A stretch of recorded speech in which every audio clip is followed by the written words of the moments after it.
Hello everyone, how's it going? So, Alien Romulus. Now, this review will contain light spoilers. I won't go into the ending entirely, but this is a really good Alien film. Like, after Prometheus and Alien Covenant, this is definitely refreshing. They actually made a really good Alien film, and it shows that you can't buy talent. Like, it comes from experience, it comes from passion. It's clear the people who made this film came together, they synergized well, they made incredible set pieces. The presentation of this film is absolutely incredible.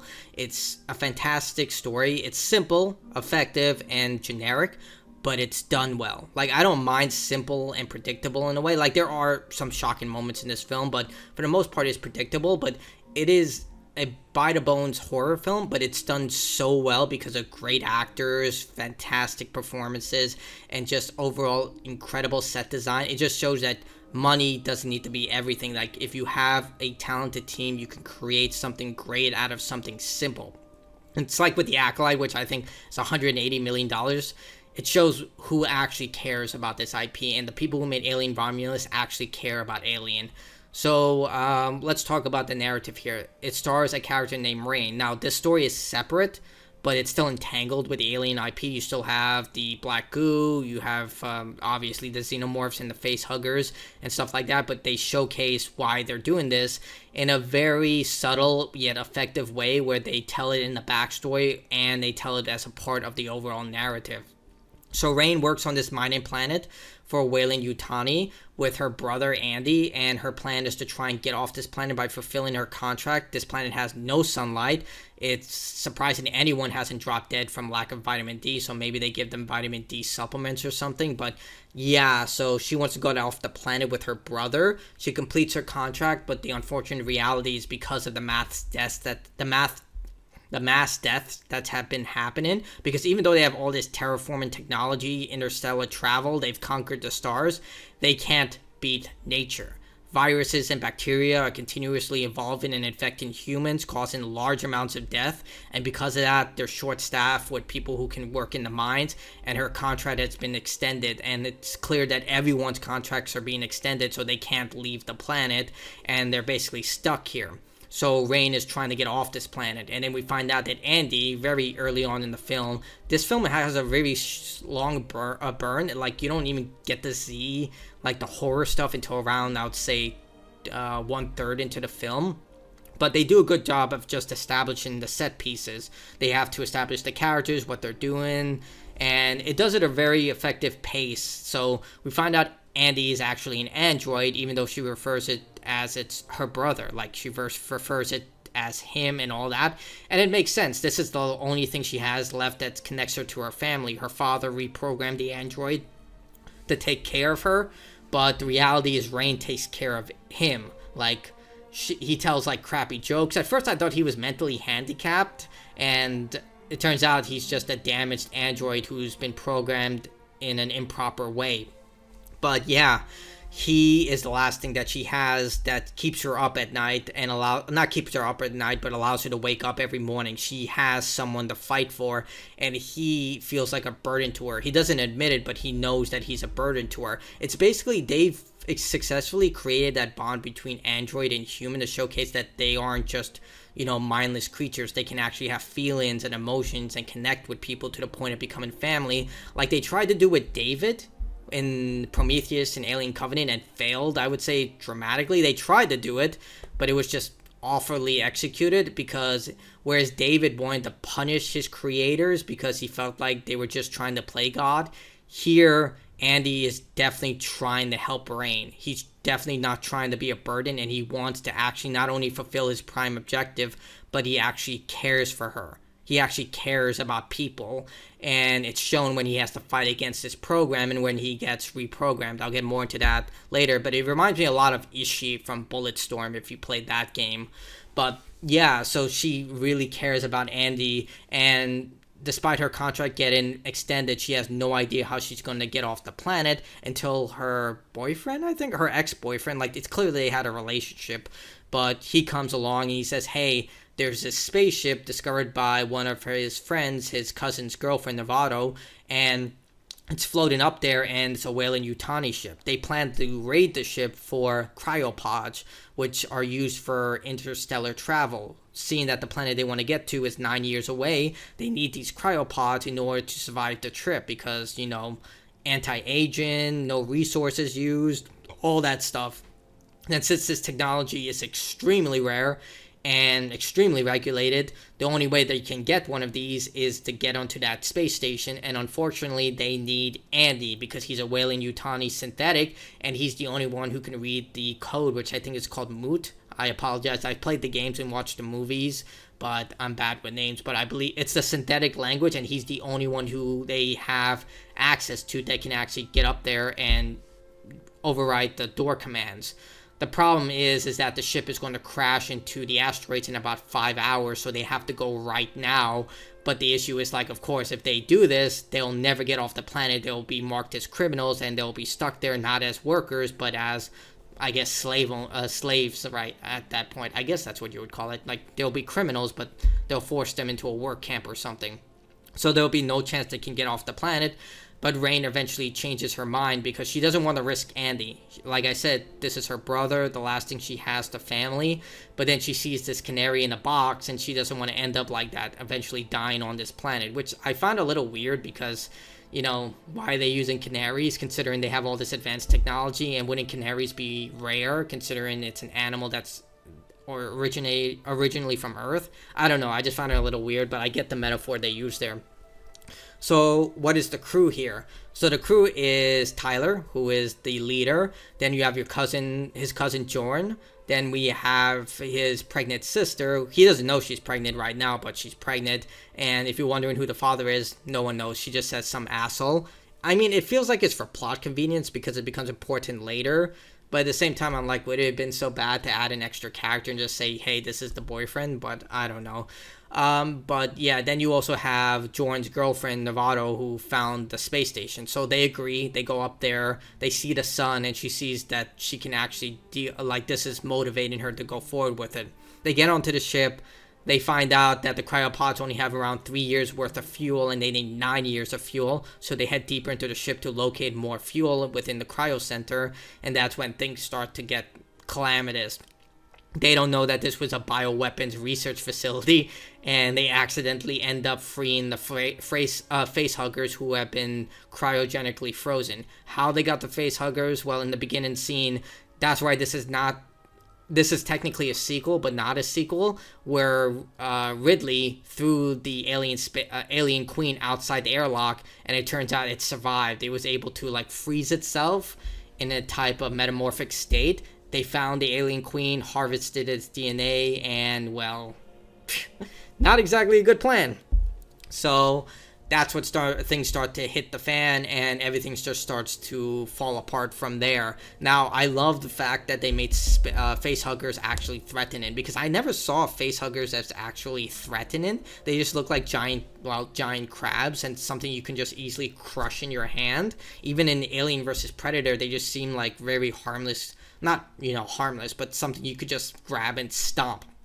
But here, they definitely show that they are incredibly strong, threatening, and very, very dangerous. They just smash through reinforced glass. Granted, they can't do that by themselves. A bunch of them have to hit it at full force, but it shows that they are incredibly threatening and very dangerous in this film. And yeah, there are some things that I have criticism with. For example, we already know that Navarro is going to die. She's the Asian shaved head woman. We know she's going to die because from the trailer, and where the film does an effective way of you connecting to the characters. Here, I never grew connection to her because I was like, she's going to die anyway. That's why I was mixed on that when they showed her. As for the other characters, you do grow connection with Rain, Andy, and Tyler. But not so much with the pregnant girl. I don't even remember her name. I think it was Haley. I don't know. But the only connection I have to her is the fact that she's pregnant. I guess that's why they made her pregnant, to make her more, someone you would be more fearful to die. But in that case, she gets infected by one of the facehuggers when they try to save them. Basically, Rain upgrades Andy's security protocols because everything goes into lockdown after the facehuggers are released through cryogenic freezing.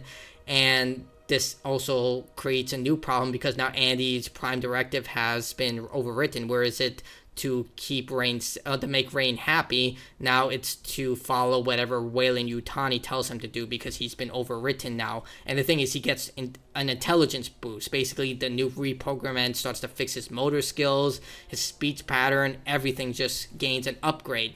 But the problem is now that he tries to kill Novato after reactivating another android, the chief science officer, who tells him everything, transmits the data, and he tells him you have to save them.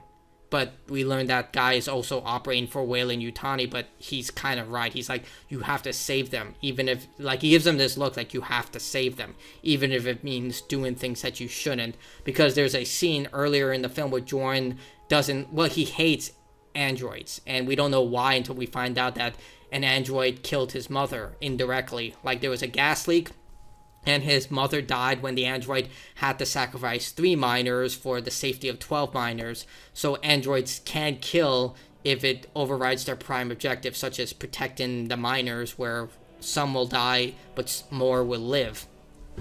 And you see that Andy is also going through that kind of crisis of faith, because we learned that if they're successful in their mission, Rain will have to leave Andy behind because he's still Weyland Yutani property. And if she takes him off planet, that's stealing, and she will be arrested by Weyland Yutani. So she would have to leave him behind.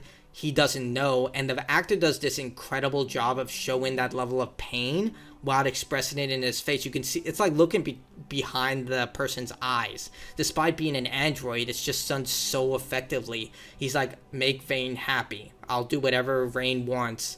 And you could see, like, it's hurting him, and it's definitely hurting Rain as well. Even though, like, everyone's saying it's it doesn't feel, it doesn't care. You can see, like, it's just destroying her, and she just feels so awful.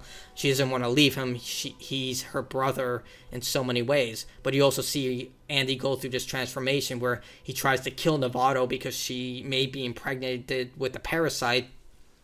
But he doesn't know entirely, like, it could or could not happen, because the android tells him, like, it's a 60-40 chance because they get the facehugger off her using cryo technology. But then he's like, I gotta do what I gotta do. So Jorn locks them out of the spaceship. She tries to take off, thinking he's going to kill her, which he is probably going to kill her. We don't know that entirely, but yeah, he's going to kill her. And then the facehugger he's right. Basically, the xenomorph breaks out of her belly.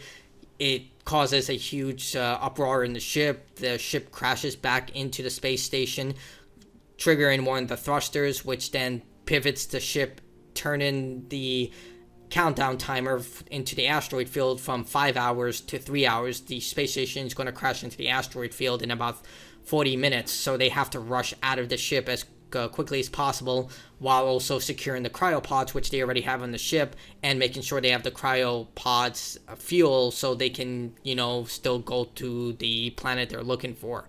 Either way, it becomes a race to the ship, and a lot of things happen. I won't spoil it, but let's just say there's a lot of character development between Rain and Andy. Her deciding that no matter what she sees with him, no matter how much he's changed because of the reprogramming, he's still her brother, and he'll do anything to save her, and vice versa. Andy starts to become more human. He starts to act like a human and saves Rain on several occasions, and even puts the lives of others above his own. Even though he's supposed to make Rain happy, and it would be more like he would be protecting Rain above everything, he still sacrifices himself in a way to protect other people despite the reprogramming in a lot of ways. Well, it's not reprogrammed. He goes back to his original self later on in the film, but at the end of the film, he's trying to save someone else and nearly dies for it. So, or maybe he does. I'm not sure. It's left up in the air. But the film is extremely well done in that regard. The story is simple, effective. It's well paced.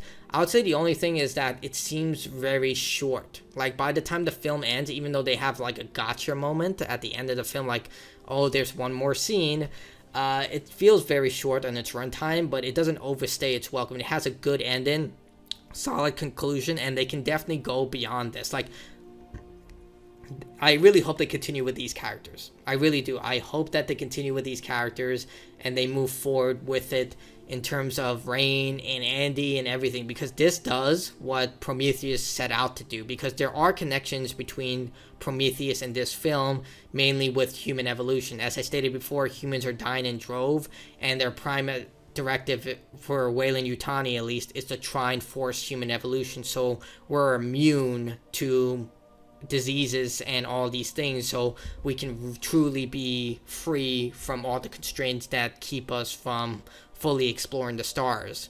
Like, in a way of, like, basically the ability of all the xenomorphs, of how the alien queen was able to somehow survive despite the vacuum of space, transfer all those skills and abilities onto humans. That's their goal with the black goo, and that's what they're trying to do. So you can see it's a necessary evil in a way, because I know Weyland-Yutani is evil. Like, you don't need to, tell me that they are evil, but you can see what they're trying to do. They're trying to force human evolution so we can truly be the gods of the universe in a way. So, the classic, the pathway to hell is paved with good intentions. Despite everything they're doing, they're still causing mass death. They're still perpetuating a creature that's only function is to kill other creatures and assimilate them in a way into their own, like their own alien species. So in a way, it's done in that way. But overall, if I were to give this film a score, I would give it a 8 out of 10. Like, it's a really, really good horror film, even as a standalone film if you just watch it yourself. The reason I'm not giving it like 9s and 10s is because I don't think it needs that. Like, it's still a really good film. It doesn't need to be a 9 or a 10 to be something that it's extraordinary. Being an 8, it's fine. It doesn't do anything substantially new. It takes everything that's been existing for a long time, took the same parts and created something new that works, that's functioning, and it's really well done. It doesn't try and do anything incredible. It's not a film that I feel like you can watch over and over and have like profound poetic messages to it. It is a simple by the numbers film that is done well, presented well, has a good story, doesn't overstay its welcome, and has a lot of great elements to it. It doesn't need to be like The Dark Knight Rises or something like that. It does what it does very effectively, and with the crappy selection of alien films we've got in recent memory, this is just really, really refreshing. So I would say go watch it. If you're a horror fan, if you're an Alien fan, definitely go watch it. And I feel like I want to play Alien Fireteam Elite after this. So this did what Borderlands wished it could have done, basically. So yeah, that's it for me. Like, dislike, tell me what you think in the comments below. If you want to support, join, super thanks, all that stuff. But that's it for me. Bye.